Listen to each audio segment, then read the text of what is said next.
Eto mga kababayan, breaking news.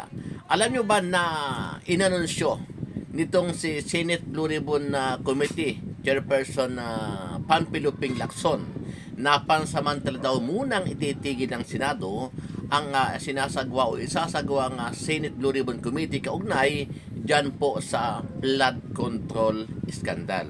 Okay, kaya ang dami pong umalma na mga Pilipino kaugnay po sa naging pahayag nitong si Senator Panpiluping Lacson.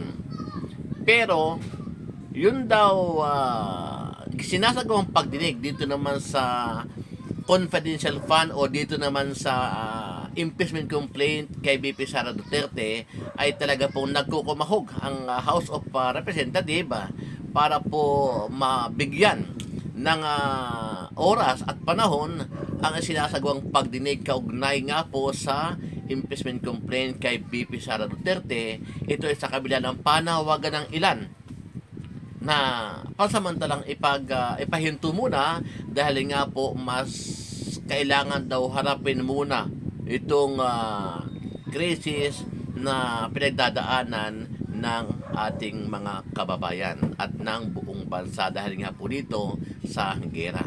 So yan po ang latest update ngayon kaugnay po sa Senado na kung saan nga po ay umani ng samut-saring reaksyon. Ito pong naging pahayag ni Senator Ping Lacson.